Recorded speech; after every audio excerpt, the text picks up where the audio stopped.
All right, Rich Hoffman here. It's still, I don't mind walking around in the snow. I don't mind walking around in 0 degrees, which is what it is right now out there. But I'm doing a lot of these in my car because there's still lots of feet of snow all along most area where I usually do these little recordings.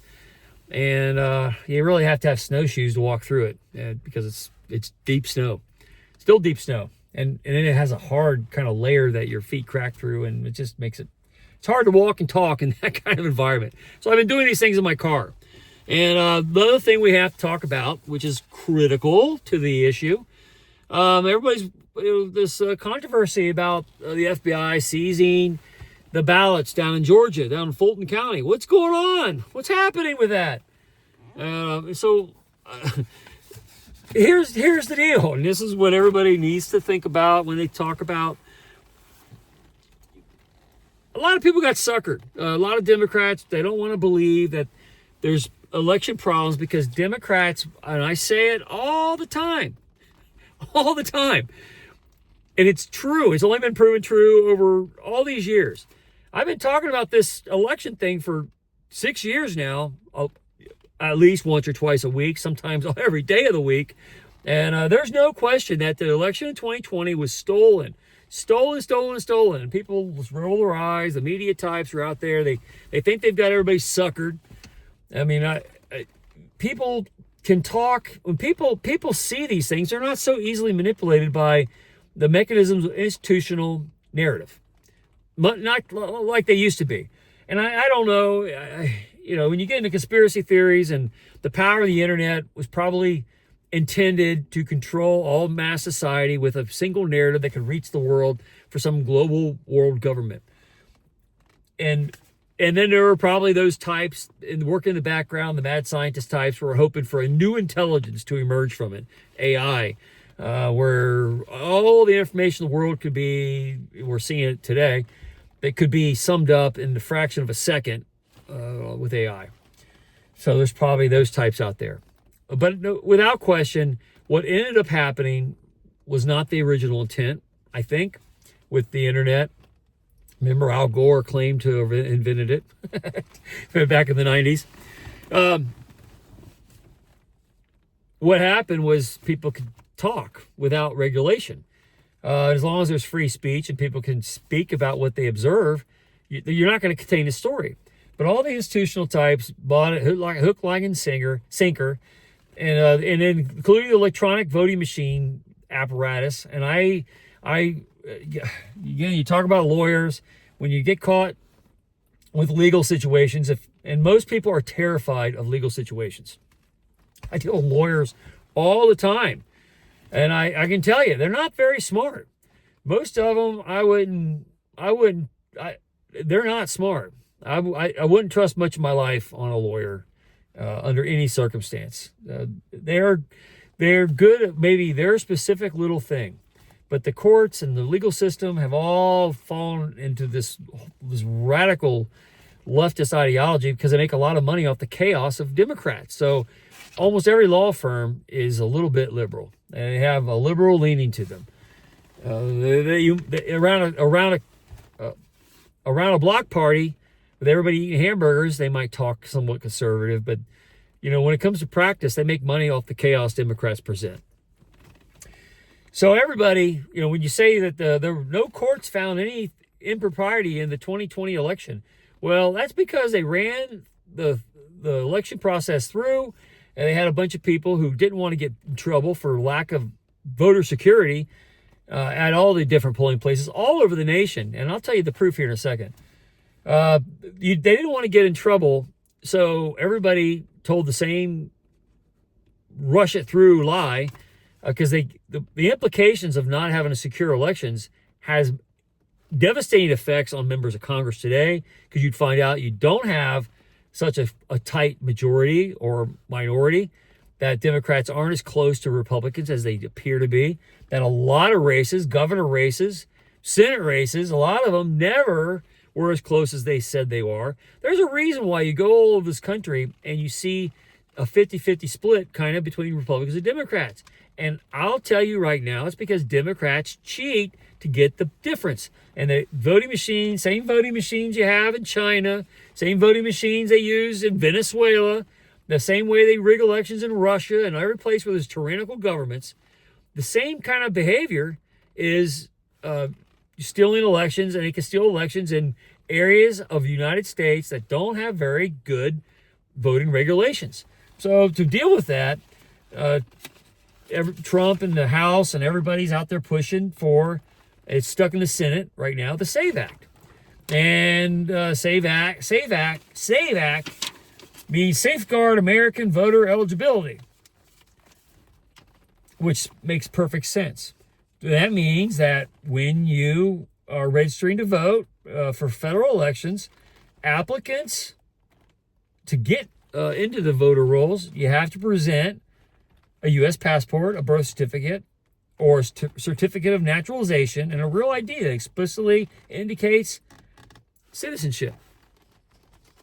And it seeks to end sworn statement registration, which means you can't just say there and swear it, because you may not believe in God. You may be some heathen from some far-flung place on the earth, and everyone tells you, hey, raise your hand, swear that you're a citizen. Okay, here's your voting ticket, go vote. They got to take that away because people lie. So when you go back through the voter rolls and you'll do an analysis on voting, and we know that there are lots of problems with Fulton County. So when you're trying to make a case for the Fulton County deal, and you're coming up on midterms, and Democrats want to cheat again, they want to have these rigged elections, they want mail-in ballots and chaos and people doing things online, stuff that can't be regulated. And what you got to have for a fair election, and the Democrats, it's been all about, we want every dysfunctional person in the world to vote for us because that's the only people voting for us. So we need everybody to come out and vote for us. Everybody. We got to bus them to the polling place. We got to make it so they can vote if they don't even have their teeth in. If they need to, whatever it takes to get a vote for a Democrat, they got to have it. But what we're talking about doing with this SAVE Act, we're talking about making it so you got to be a responsible citizen.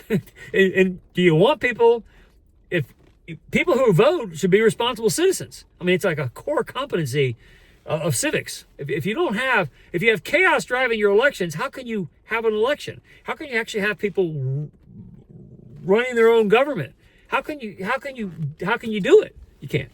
And we know that. We found that. And we've seen the dysfunction that we have currently in politics is not because people don't get along or because the left has to work with the right and everybody has to go have lunch together down in the congressional cafeteria. Congressional cafeteria is a nice place, by the way. I thought of it because they had a pretty good hamburger, and I like the hamburger they have there. And when you go there and you watch them down at the bottom of the Capitol building, there are a lot of Republicans who do sit with Democrats, and I don't understand it. I mean, the way some of those people think, I would not be able to sit at the table. I might say hi. I might not bump them out of the way while everybody's paying for their food. You might be civil, but you don't have to like them. But to sit down and talk, hey, how's the kids? Where are your kids going to college? And have that kind of stuff. I observe that kind of behavior. I don't understand it. I don't get it at all. But I think you would see that there's less of that if you had an honest election. And you'd find much more representative republic that was a much more accountable government, and that more things would happen proactively because the government would more accurately represent the people that it's supposed to be representing.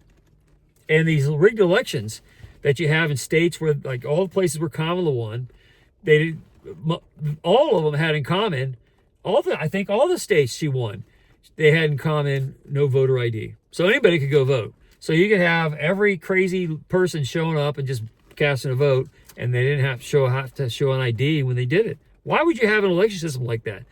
So if you have all these people in the country and they're all out there voting, and you have all these opportunities for error, which you'd have with voter mail-in ballots and the way that people count them, and then you have people naturally working elections that are anti the other party, you've got to have tight security on elections.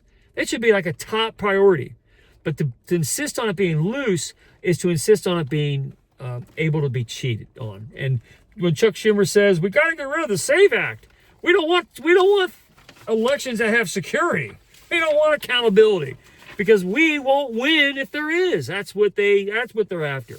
So why is the FBI going down and getting these ballots now? Because we know, everybody knows, including the media claims they don't, that in Fulton County there were voter discrepancies. And when you won an election by, there's 11,000 votes in Georgia, are you trying to tell me, those who say there was absolutely no proof? That's because the people who are in charge of counting and the people who are guilty of it didn't want to find the proof. So it's kind of like looking for your car keys under a street light. When you really lost your car keys inside the building, maybe you're grocery shopping and the keys fell out, and aisle 3, when you're getting a ragu sauce and you didn't notice, and then you got to your car and you left at closing time and the door's locked. So what are you going to do? You get to your car, you can't unlock it, but you parked your car under a street light, so you're walking around your car thing and you dropped it around your car. When you dropped them inside the building, you got to wait till someone comes back in the next day, because they closed, to find your keys where you actually lost them. All the people who did this election analysis are people who looked under the street light up by their car. They looked right in front of their faces and said, nothing wrong there, because they had to deal with the ultimate ramifications. Oh, crap. If people realize that we've been winning these elections by cheating, which they have, all these close elections all across the country, if it turns out that these voting machines can flip votes and mail-in ballots have been rigged all along, and it's an opportunity, and they were so desperate in 2020 to get rid of Trump, the impeachments weren't working, COVID wasn't working, nothing was working. So what do you think they did? They used the cover of COVID to saturate the market with illegal ballots. So you think they're not going to find 11,000, probably in just Fulton County alone, 11,000 cheats in those ballots, unauthorized votes? And of course they're going to find them. That's why they had to go do it. Because everybody keeps saying there was no fraud, no election problems, discrepancies, and there was nothing. Okay, let's go look at them. So they went and got the boxes. They're going to show it. They're going to talk about it. And they're going to talk about it in a way that helps pass the SAVE Act. Because if you don't have at least voter ID on elections, federal elections, you're not serious about maintaining a self-governing society. You're looking for a rigged society that gives the illusion of choice when it's really all decided by parasites who do the vote counting. And so it's a bad situation. So how do we know there was fraud? Okay. In 2020, Biden had 81,283,501 votes. 81 million votes. Now, taken by itself, you could say, well, people really wanted to get rid of Trump. They really wanted to go out there, so it was a highly engaged election. So in the same election, 4 years later, there's actually more people born, more people came into voting. The population of the United States didn't decline. There were more people to vote. So what did Harris have? And that's essentially the same politics, the same people, same group of people behind Biden, behind Harris. So how many votes did Harris get 4 years later? Max 75,017,613. That's a difference of 6,265,888 votes. Difference between Biden and Harris in just 4 years. And now there are a lot of states where Harris won where she likely had illegal votes going her way. In all the states that she won, no voter registration, mail-in balloting had loose rules. California, grotesquely loose. Had all kinds of problems under Gavin Newsom. So, there's a lot of reform there. She probably has, because then let's study this. So, now there was a difference a little bit in 2012 when Obama was last elected. He had 65,915,795 votes. So in 10 years, Democrats supposedly gained the difference between Obama, who was very popular, and Harris, who was kind of a cheesecake factory. She gained 10 million votes over Obama. And I would say that's because electronic voting machines became easier to flip votes. Voting registration became looser.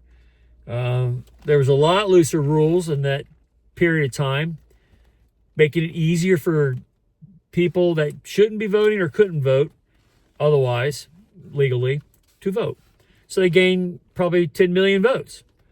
And there's probably, it's probably closer, actual Democrats out there is probably in the 50s, honestly. Today, if you really counted Democrats for Democrat and cleaned up all the election integrity issues, Democrats probably only represent 57, probably 57 million, I think. That's based on statistics between blue cities and red areas and rural areas and population density. If you take away all the illegal immigrants, the voting machines, the mail-in ballots, and every other means they have, the low security, the voter ID problems, dead people on the voter rolls. If you take all that away, it's probably Democrats are probably in the 50s, to be truthful. And they know that they really cheated the system, and Biden had, especially in Pennsylvania, especially in Georgia, 81 million votes. They never existed. And the math doesn't come out. They can't produce it, even trying hard to produce it. That's why they had to swap. The main reason they had to swap Biden out with Harris is because they couldn't have another head-to-head because they could not cheat because they didn't have COVID to hide the numbers behind. So they had to swap something out to show a variable and then blame it on Harris for not performing.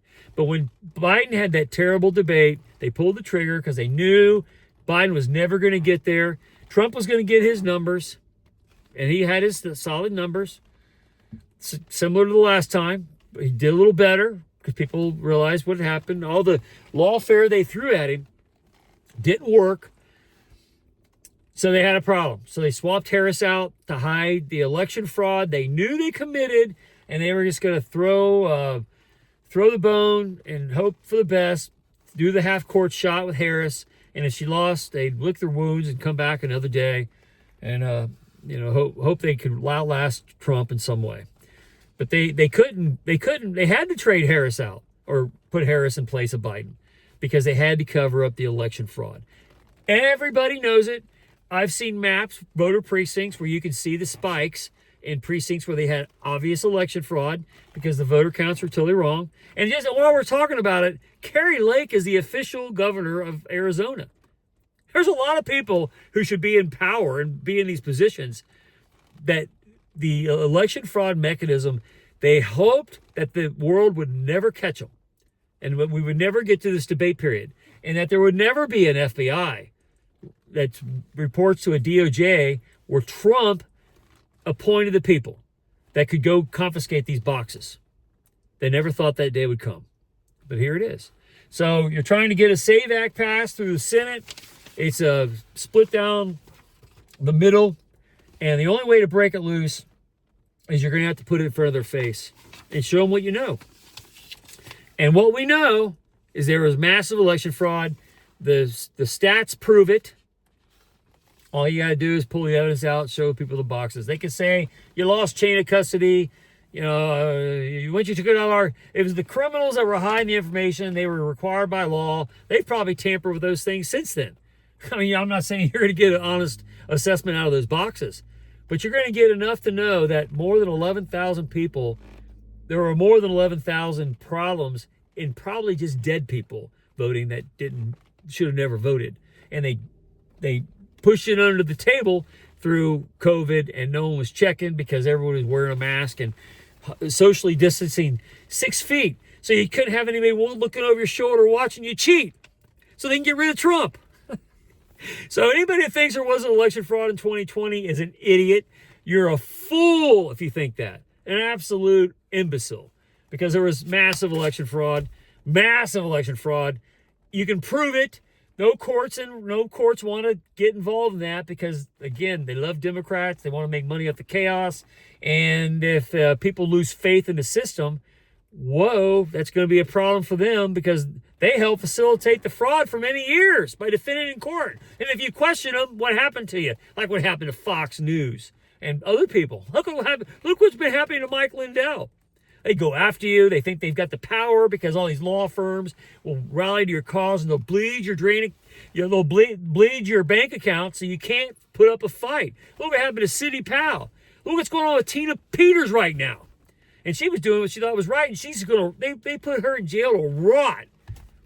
These are bad people. The insurrection, look at Steve Bannon, look at Peter Navarro. For not showing up for the phony January 6th committee that was created to hide election fraud because people were mad that the election was stolen because it was obvious. So they showed up to protest it. They hoped that they could get Mike Pence not to sign and endorse the election, put it back to the states, force a recount like it's supposed to have happened. And they were upset that it didn't. So they stormed the House, and the January 6th committee made a big deal about it. Because they wanted to show power over the people, and the people were willing to. Some people were willing to take back their house because the government was lying to them, and they were hiding election fraud. The January 6th committee was built to hide the lie. So just because everybody goes out and says, "Oh, there's no proof, there's no evidence," they're still looking for the car keys under the light where the car keys weren't lost. The car keys, the elections, the phony elections are in those boxes. They're in voter rolls that should have been purged and cleaned out. They're in mail-in ballots that weren't properly regulated. They were in policies, COVID policies, knowingly created to create election fraud. And some of those people are still in powers of position, and they're freaking out now because they never thought there'd be a Trump that could control a DOJ, that could get an FBI under control to go pick up those boxes and go through them and prove what we already know. But if you don't even need the boxes, all you need is the numbers. You show me one more Democrat in an honest election with voter ID, just voter ID. Tell me you can get 81 million votes. Those 81 million votes do not exist anywhere. They never had them. And they lied to us. And now they got to pay the price for that. And the SAVE Act is a reasonable piece of legislation to get security in elections so we don't have to debate it. So why would Democrats be scared of it? Because they know they can't win if they don't cheat. Because their actual numbers are in the 50 millions, not 81 million. They're off by over 30 million votes. There's not that many people out there voting for them. There's a few weirdos and goofballs and purple-haired people eaters and people with body piercings, the nose piercings, the goofballs that are laying across the road in Minneapolis protesting ICE. You got a few of them. They're a noisy minority, but they're not the majority. Not by a long shot. And how do you prove it? The SAVE Act. Chucky Schumer, if you really want to have integrity, vote for it. But you can't vote for it because you know the truth. No Democrats win. They don't hold the Senate. They don't hold the House. They can't because they cheat, and they have to cheat to keep it close. And sometimes they can't even win those seats because they can't cheat enough. And like Trump always says about the election in 2024, it was too big to rig. They tried in the states that they had no voter ID, and Harris could only get 65 million people, 915,795. 6 million people less than Biden. And she's supposed to be so charismatic, and people are supposed to care about women and all these things, and women of color. And Joe Biden had nothing going for him. He wasn't very charismatic, didn't speak very well in the debates, and he was a loss even in his best days. And he went out and got 81 million votes. The facts are on the ground. The lawyers didn't want it to happen. The judges helped with the cover-up because they were more afraid of people losing trust in the system that they are judges over. And this goes back to the Bible, the book of Judges. It's so easy for people in that kind of power to let people down. And they let people down by a lot. And they're more guilty of trying to cover it up, their complicity in that cover-up, because they were looking for the lights. They were looking for the keys under a light where they weren't lost. This is just more convenient. They looked under a few little rocks around and said, oh, elections are totally secure. Election with 300 million people in it. There was absolutely no errors. None whatsoever. Yet we know better. And the proof is in the pudding. The proof is in those boxes, which is why the FBI went to get them. Because they cheated. They stole the election. And then they called you a conspiracy theorist for calling them out. They conducted theft, and that theft deserves everybody who conducted it to be in jail, to do jail time. Probably worse. If it's the way I think, it'd be worse than jail time for people who committed election fraud, because they're essentially stealing your government from you. They're taking away a self-maintained government through election fraud. And if you want to really give people the ability to run their own elections, the SAVE Act is the way to do it. But Democrats can't do it because they know the truth. And if they weren't afraid of that truth, they wouldn't be against the SAVE Act. And that's how the ball bounces in this court. And they're guilty as can be, and they're going to be exposed dramatically. Voter ID should be the first thing in voter ID states. If that's the regulation, the way it's got to go, Harris probably wouldn't have won any states. Trump probably would have won all of them based on those voting numbers. That's how serious it is. And you don't want to go into another election without addressing that issue, because it is one of the greatest crimes ever done in the human race because of the amount of people that it was done to. It was a coup. It was an outright coup, and anybody that questioned it was punished, destroyed in detrimental ways, and it was highly illegal. The people who perpetrated all this, people who put Tina Peters in jail, they have it coming. They have it coming in a big way. Everyone who was destroyed for trying to say the obvious needs their day in court. Before you can get a day in court, you got to have judges that are willing to call balls and strikes on the same baseball field. And that's not what's been happening. But these boxes are going to show. The boxes are going to show what happened. And the proof's going to be hard to hide for Democrats. And that's what they're terrified of. And to that point, that's a good thing. They need to be scared. They need to be really scared because they know what they did. It all come out. Anyway, it's Rich Hoffman here. Share, subscribe, make tomorrow a better day. If you ever read my book, The Gunfighter's Guide to Business, I think you'll love it. I think you'll really love it. Anyway, have a good day. See you later.